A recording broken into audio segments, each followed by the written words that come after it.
What's up, guys? I'm Sam, the Superman Rider. Welcome back to our YouTube channel. Welcome back to another new video. So, guys, আজকে কিন্তু মানে অনেক খুশি হাসি খুশির একটা দিন। আজকে পবিত্র ঈদের দিন। আর দেখা যাচ্ছে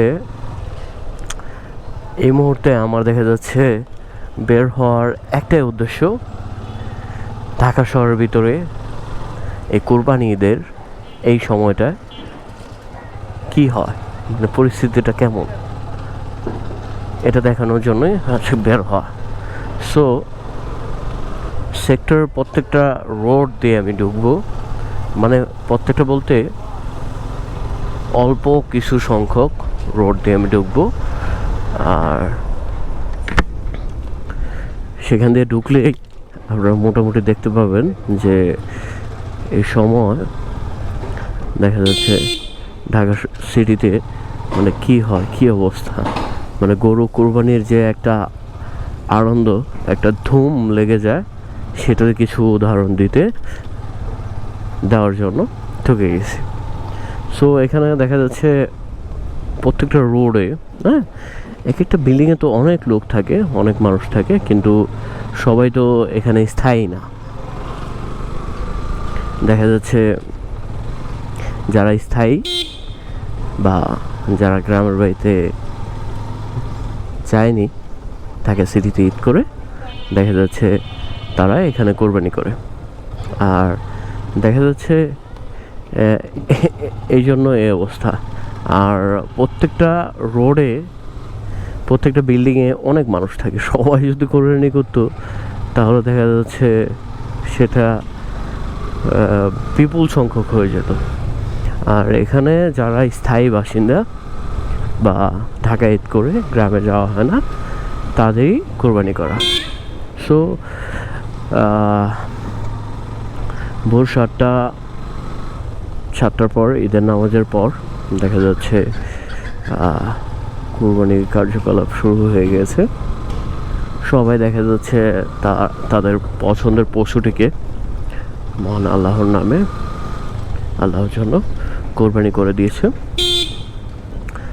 আর এইখানে দেখা যাচ্ছে সেই তখন থেকে মানুষজন লেগে গেছে কোরবানির কাজে, মানে গরু জবাই দেওয়া থেকে শুরু করে একটা গরু কাটা, গরু বানানো ইত্যাদি সকল কিছু তারা করতেছে। তো ইতিমধ্যে দেখতেই পাচ্ছেন প্রত্যেকটা বিল্ডিংয়ের সামনেই দেখা যাচ্ছে গরু আছে। মোটামুটি মানে একটা বিল্ডিং থেকে কেউ না কেউ দিচ্ছেই, ঠিক আছে। কিছু সংখ্যক বিল্ডিং মাঝে মাঝে বাদ পড়ে যায়, সেটা হচ্ছে অ্যাকচুয়ালি সে বিল্ডিং হয়তো কেউ থাকে না বা সবাই দূরে থাকে, এই সব কিছু মিলিয়ে আর কি।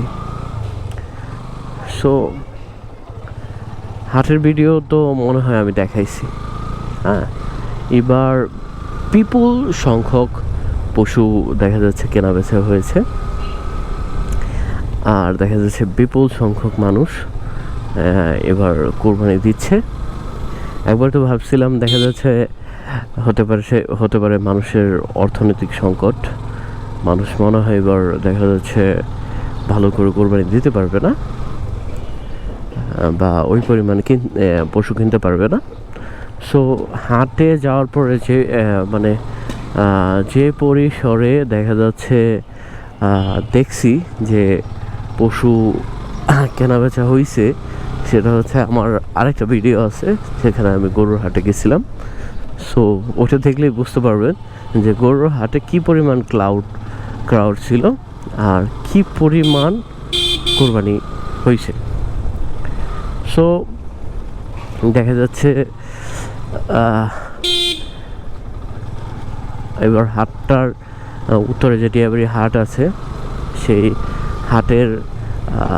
হাটটা একটু ছোট হয়েছে, বাট ছোট হওয়ার কারণে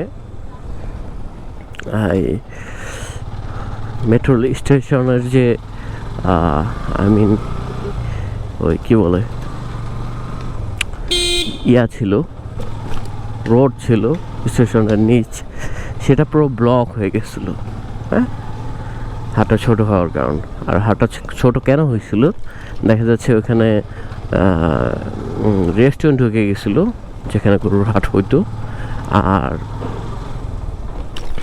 আর দেখা যাচ্ছে ওখানে ওয়াসার একটা প্রজেক্ট, হ্যাঁ, প্রজেক্ট নিয়ে ওইখানে কাজ চলতেছে, যে কারণে দেখা যাচ্ছে হাটটা ছোট হয়ে গেছে।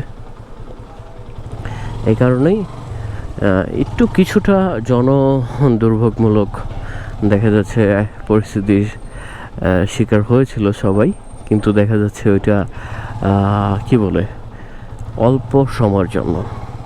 সো একটা দেখা যাচ্ছে পরিসংখ্যানের একটা হিসাব করলে দেখা যায় যে ঢাকা শহরে দেখা যাচ্ছে বিপুল পরিমাণ পশু কিন্তু কোরবানি করা হয়।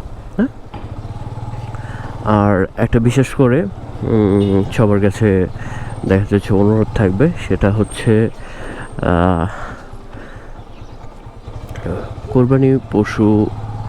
কোরবানি কমপ্লিট করার পর যে বর্জ্যগুলো থাকে সেটা হচ্ছে নিজ দায়িত্বে দেখা যাচ্ছে ভালো করে একটা জায়গায় হস্তান্তর মানে রাখা, এবং সিটি কর্পোরেশনের যে কর্তৃপক্ষ আছে তাদের হচ্ছে লোকজন দিয়ে সেই বর্জ্যগুলোকে অতি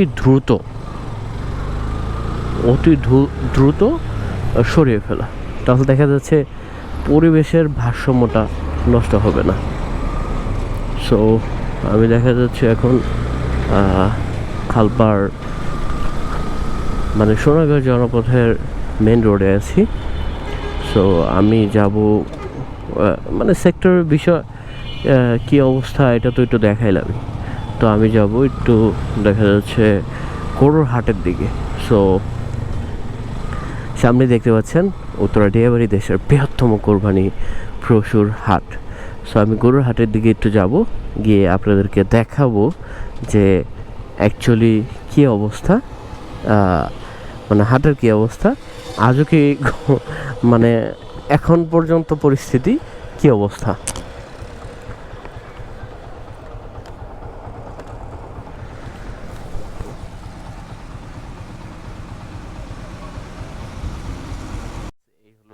আমাদের মাইলস্টোন গোল চত্বর, আর এটা বিশাল, বরাবরই বিশাল। এটা নিয়ে অনেক ধরনের ইতিহাস আছে, সেটা পরে বলবো। গোল চত্বরটা একটু ঘুরে আপনাদেরকে একটু দেখাই। হ্যাঁ, বিশাল বড় গোল চত্বর।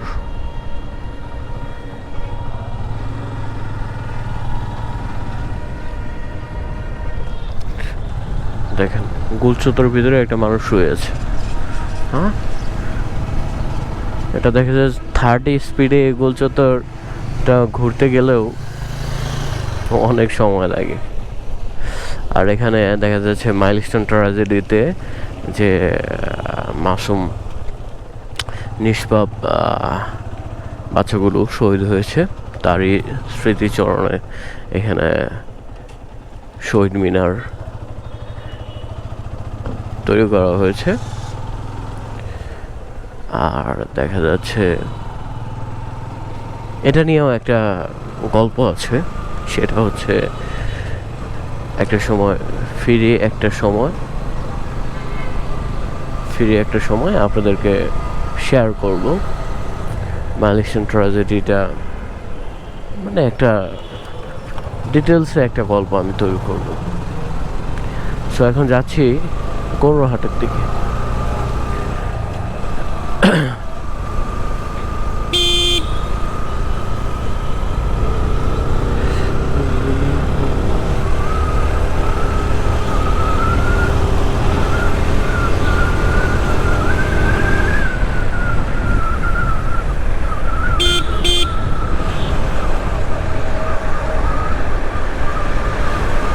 এটো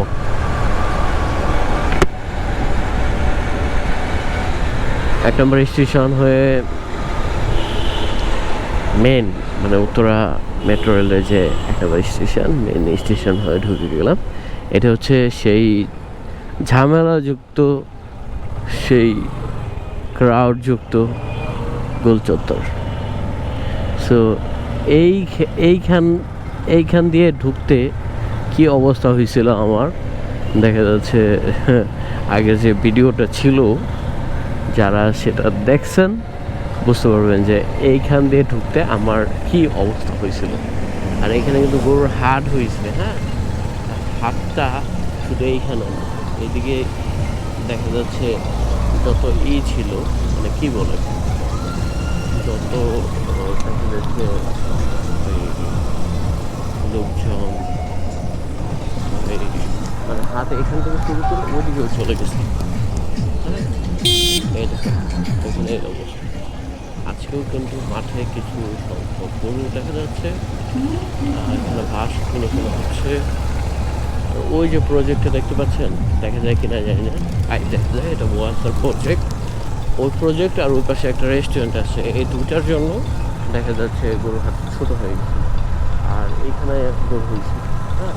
আর যে পরিমাণে বৃষ্টি হয়েছিল তাতে গরু ব্যাপারী এবং খামারি যারা কৃষক আছে, বিরক্ত আছে, তাদের অনেক কষ্ট হয়েছিল, মানে অনেক কষ্ট হয়েছে বৃষ্টির ভিতরে গরুকে নিয়ে, কাদা পানি, ঠিক আছে, খুব একটা খারাপ অবস্থা।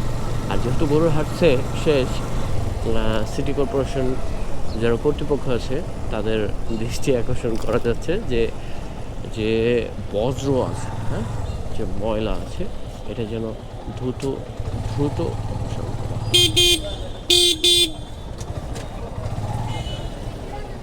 সো আজকেও কেনাবেচা চলতেছে। কেনাবেচার এই যে ছাগল দেখতে পাচ্ছেন, ছাগল। আমরা একটু হাটের মূল ফটকে প্রবেশ করবো, যে কী অবস্থা হয়েছে একটু দেখেন। আজকেও গরু আছে, এত পরিমাণ গরু উঠছিল, তারপরে দেখা যাচ্ছে গরু মানে কি পরিমাণ কেনাবেচা হয়েছে। তো অবস্থা কিন্তু খুবই খারাপ, যে কোনো সময় চাকা স্লিপ কাটতে পারে। সো তারপরে আমি একটু দেখে শুনে যাচ্ছি, শুধু গরুর গোবর, খড় আর দেখা যাচ্ছে কাদা। সো আমি মূল ফটকে ঢুকে গেছি গরুর হাটের, এটা হচ্ছে মূল রাস্তা। আর ভিতরে একটু ঢোকার চেষ্টা করব। দেখা যাচ্ছে কিছু মানুষ আছে আজকেও আসলে অ্যাকচুয়ালি গরু কিনতে আসছে, তারা আমার মনে হয় কি একটু লাভের জন্য দেখা যাচ্ছে শেষ পরিস্থিতিতে গরু কিনতে আসে, আমি জানি না। সো অবস্থা কিন্তু খুবই খারাপ, হ্যাঁ, দেখেন কোথায় চলে গেছিলো, আর এখানে বৃষ্টির পানিতে কি অবস্থা, হ্যাঁ। আর দেখা যাচ্ছে প্রয়োজন, দেখা যাচ্ছে সে দুর্নীতির বিরুদ্ধে শক্ত হয়ে দাঁড়াবে। একটা কথা চিন্তা করে দেখেন, কিছুদিন আগে মিরপুর পল্লবীতে রামিসা হত্যাকাণ্ড এবং ধর্ষণের যে ঘটনা ঘটেছে, তার বিচার করতে আসামি নিজে দেখা যাচ্ছে স্বীকারোক্তি দিয়েছে। একজন ধর্ষণের বিচার করতে দর্শনকারীর কতটা সময়, মানে 1 মাস সময়ের কথা বলছে, দেখেন না কতদিন লাগে। এর কিছুদিন আগে আসিয়া হত্যাকাণ্ড ঘটছে না, সেটার বিচার কি হয়েছে, ঝুলে আছে এখনো। সো এই রামিসার হত্যাকাণ্ডর বিচার হইতে নাকি 1 মাস সময় লাগবে, কিন্তু লন্ডন ফেরত তারেক রহমানের দেখা যাচ্ছে এনআইডি কার্ড একদিনে সম্ভব। সেটা নিয়ে দেশের মানুষের কোনো মাথা ব্যথা নাই, হ্যাঁ। এবং কি দেখেন, একজন সাধারণ যে মানুষ আছে, তারা যদি কি বলে, একটা এনআইডি কার্ড বা বাচ্চার একটা জন্ম নিবন্ধন কার্ড তৈরি করতে চায়, তাহলে তাদের কি হয়, জোতা 2-3 জোড়া ক্ষয় হয়ে যায়। গভর্নমেন্ট অ্যাপ্রুভাল দিয়ে দিছে যে আপনি যেখানে আছেন সেখান থেকে আপনি বর্তমান ঠিকানা থেকে কি করতে পারবেন, বার্থ সার্টিফিকেট, এনআইডি সার্টিফিকেট, মানে পাসপোর্ট করতে পারবেন। কিন্তু আপনার পাসপোর্ট অফিসে যান, কি বলে, আপনার জন্মস্থানে যান, আপনি যেখানে পয়দা হয়েছেন সেখানে যান, এখানে কেন আসছেন, হ্যাঁ, এখানে কেন ছিটতে আসছেন, এই সেই আগডুম বাগডুম কত ধরনের হাইকোর্ট দেখাবে, হ্যাঁ। এটা হচ্ছে বাংলাদেশের কারাপ্টেড সরকারি ব্যবস্থা। আর এটা শুধু অ্যাজ ইউজুয়াল তারেক রহমান না, যতগুলো সরকার গভর্নমেন্ট এ পর্যন্ত গেছে বাংলাদেশ থেকে সবাই কারাপ্টেড, কেউ ভালো না। হ্যাঁ, আই হোপ আমরা অপেক্ষা থাকবো, একদিন দেখা যাচ্ছে এরকম একজন গভর্নমেন্ট আসবে, একজন সরকার আসবে যার কাছে ন্যায়ের পক্ষে চুল পরিমাণ দেখা যাচ্ছে কি করবে না, নিস্তার দিবেন, ছাড় দিবে না। আর গভর্নমেন্টটাকে মানে দেশটাকে এমনভাবে দেখা যাচ্ছে চেঞ্জ করবে, এই দেশের কারাপশন একেবারে জিরো না আসুক, 100-তে দেখা যাচ্ছে 10-এ চলে আসবে। হ্যাঁ, সো আপনারা অনেকে দেখা যাচ্ছে বলতে পারেন ভিডিও দেখলে যে ভাই বাংলাদেশে এটা হবে না, সম্ভব না, এই সেই একদম বাকডুম। হ্যাঁ, আর আপনি যেটা বলতেছেন এরকম কখনো সম্ভব না। হ্যাঁ, শুনুন, সিঙ্গাপুরের ইতিহাসটা যারা জানেন না তারা ঘেঁটে দেখবেন সিঙ্গাপুরের গভর্নমেন্ট কেমন, আর কে সিঙ্গাপুরের বর্তমান গভর্নমেন্ট, পূর্বে গভর্নমেন্ট ছিল, সিঙ্গাপুর কোথা থেকে উঠে এসেছে, তার ইতিহাস কি, ওয়ান ম্যান আর্মি। হ্যাঁ, সিঙ্গাপুরের ইতিহাসটা ভালো করে শুনবেন, দেখবেন, তাহলেই বুঝতে পারবেন যে বাংলাদেশটাকেও কারাপ্টেডলেস করা সম্ভব। সো গাইস, আজকের মতো এই পর্যন্তই। সবাই সুস্থ থাকবেন, ভালো থাকবেন, গুড বাই, টাটা।